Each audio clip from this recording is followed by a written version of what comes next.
As the 49ers season wound down, I started thinking about how I was going to present this season of Irrelevant. It was a season of highs, lows, and everything in between. There were surprises in almost every game. And the more I thought about it, I found it interesting that the season began and ended in the same place, against the same team, with two very different outcomes. There's a strange, almost poetic symmetry in that. But symmetry doesn't always mean simplicity, and if anything can be said about this season as a whole is that it was anything but simple. But hey, there's something to be said about character building, right? Now traditionally, I've always used the first episode of each season to set up the rest of it, and really, who am I to break tradition? And since the season began and ended in the same place, there's a nice full circle theme to the entire endeavor. And really, if you think about it, the first game of the season was the catalyst for Purdy having to continue evolving as a player. So, what better way to begin than to start with the most divisive decision of the entire offseason,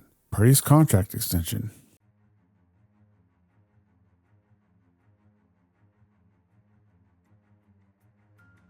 While the offseason provided a lot of unnecessary drama, it was never because of the quarterback, at least not inside the organization. Now, many people in the media had their own opinions about his extension, and it really felt like there were two sides to the argument. On one side, the belief was that the team should wait to pay him. Purdy was coming off of what many considered a mediocre season. They didn't have to pay him yet, and if things got too complicated, the franchise tag was always an option. There really was no reason to rush. Now, on the other side, the argument was fairly simple.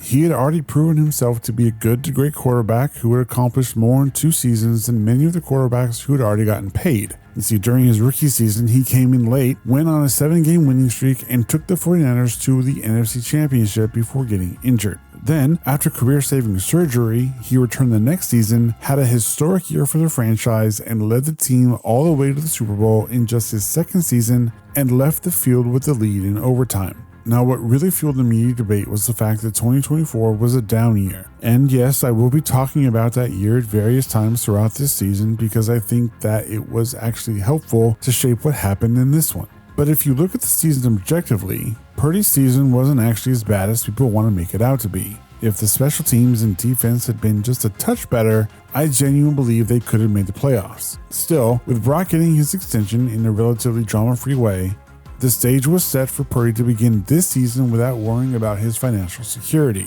There were other contracts that got handled as well, but those are better left for future episodes. For Purdy and the rest of the team, the focus had to shift to preparing for the start of this season because they had to begin it in the worst way possible, against a divisional rival.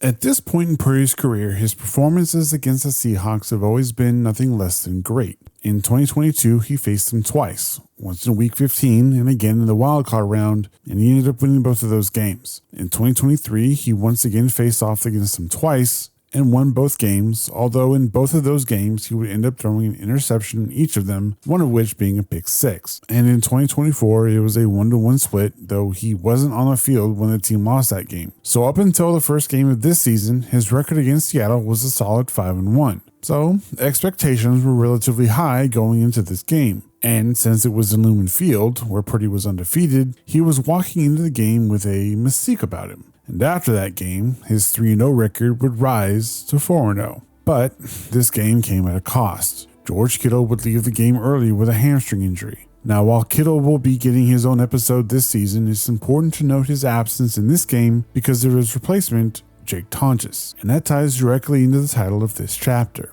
It's called Heroics because of what happened near the end of the game. The opening drive saw Purdy march the team down the field and hit Kittle in the end zone for the touchdown. After that, Kittle would leave the game and Purdy's best connection was gone. I say that confidently because during the offseason, videos surfaced of Purdy and Kittle training together and building a solid connection. It helped that Purdy bought a new home in Tennessee, not too far from Kittle, effectively making them neighbors. Kittle has said that there had been mornings where he would go out to his home gym only to find Purdy already there. But the reason why Kittle's injury was so significant, at least in regards to Purdy, is because he had to rely on Kittle's backup. In a way, this was a test to see if Purdy could trust Tonjes the same way he trusted Kittle. And the touchdown that sealed the game showed that he could. After being forced to scramble out of the pocket, Purdy rolled right and fired a pass into the end zone. Many believed it should have been picked, but he trusted his guys to make the play, and Tonjes did just that. He fought through the defender, got in front, and snatched the ball out of the air for the touchdown. Many people called it a bad decision. In all honesty, it probably was, but that was the only way they were going to get ahead of the Seahawks. So, regardless of what anyone thought, in that moment, it was the best play of the entire game. But little did anyone know that while that play was happening, there was another player on that field that was playing with an injury.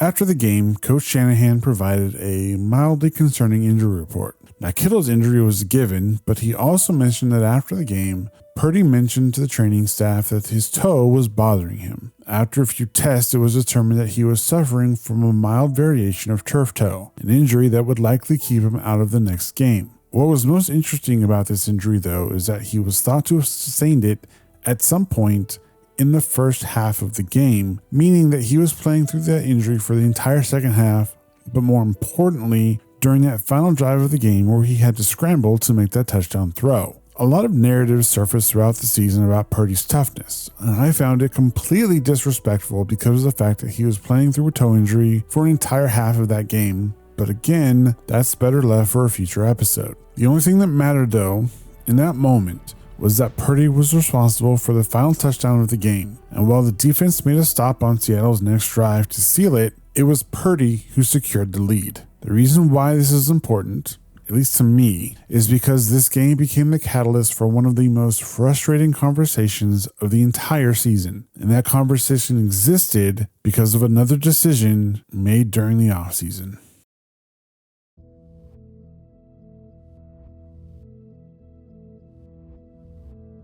Stop me if you've heard this one before. The starting quarterback goes down to injury and the backup comes in to take over and plays really well. What I find interesting about the story of this team, at least over the last few years, is that it makes you think about the word destiny. In 2021, the team drafted Trey Lance in a head-scratching moment because many people believed the 49ers would draft another quarterback, Mac Jones. Fast forward to the 2025 offseason, the Niners would sign Jones to a 2-year contract to come in and be Brock's backup. Sam Darnold had revived his career in San Francisco, so many thought that Jones would come in, get his own version of quarterback rehab, and then move on to another team. No one thought he'd ever see the field, and after what happened in New England and Jacksonville, I'm fairly certain that no fan actually wanted to see him take the field. But after Purdy ended up on the injury report after week 1, Jones was going to see the field sooner than anyone expected or wanted. But what happened next would shock the fans, the media, and the entire NFL. And what's even more interesting is this. If any player can say that they contributed to the evolution of Brock Purdy this season, Mac Jones would be near the front of that line.